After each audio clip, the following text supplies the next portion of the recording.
Ruth Proctor is a mother, an entrepreneur, and the best-selling author of I've Survived, You Can Too. Placed in foster care at the tender age of 6, she was forced to make mature life adjustments. Through a series of devastating events, she developed tenacity, perseverance, and a toolkit of survival skills that she loves to share with others. Joining us now is Ruth. Welcome, Ruth.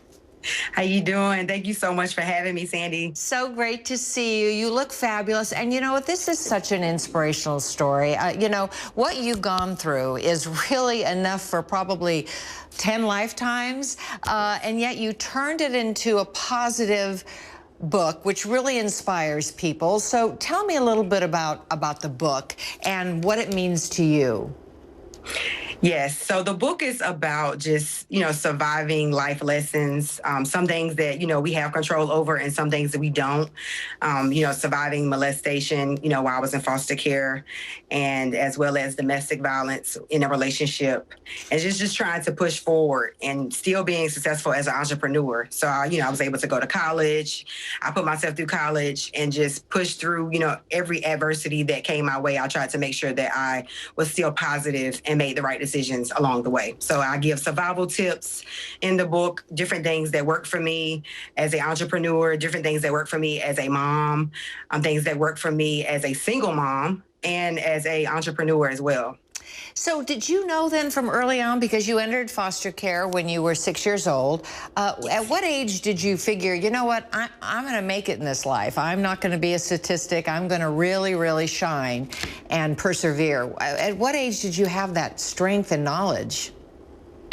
I would definitely say in high school, I began to work. At 14, I started a job at McDonald's, and I just continued to push from that job to, a grocery store job. And then I began to be, in corporate America after college. But I would definitely say in high school, I began to realize, okay, I need to do something else. I have to, set the tone for my siblings.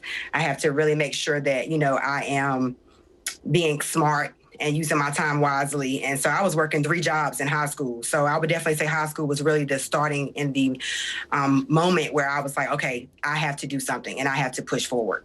Yeah, such an amazing journey. And I know that you have great advice for those in the foster care system, because I know it can be a very bumpy road, not always, but often it is a bumpy road. So what advice do you have for those in the system? I would definitely say push forward, use every stepping stone that you have to push forward. And no matter what anyone says to you, no matter how many no's you receive, to push forward. Sometimes we have to take 1 million no's to get 1 yes. And I think that's the most important part. No matter how many no's you get, and no matter how many doors are slammed in your face, that you continue to push forward and know that you can make it and that someone has been through something as similar as you and you can still do it.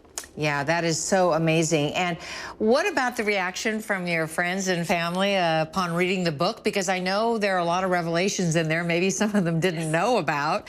Yes. How have you tackled that? It's been challenging. I have had multiple conversations with some of my family, and some of them, majority have not read the book. Some things they knew and some things they didn't know. So I think the main thing was therapy. Therapy has been amazing for me just to process this, because this was a very challenging task. Doing the book, writing the book, it's taken 10 years to really get my pain on paper. And I had to really just push through that. So therapy has been definitely like my guiding light, as well as just knowing, these are things that happen and it's time for me to tell my truth. And it's time for me to be able to help others know that you can go through these traumatic events, but you still can come out on the other side. Yeah, and I think it would make an amazing film. Has anyone reached out to you about that? Yes, I have talked to one producer, but nothing's done yet. Nothing's, we haven't, really done anything. It's just been talk, but I'm excited. I'm open to it for sure. And it's so much. The book is just a tip of the iceberg. Wow. Wow. And I know that faith plays a big part in your life, and yes, and so grateful for that. Where can we find your book, Ruth? Yes, ma'am. www.aruthproctor.com. And it's on Amazon as well, if you search my name. Fantastic. Well, continue on this wonderful, positive journey. You're inspiring so many. Thank you for joining us. Thank you so much for having me. Thank you so much. Thanks.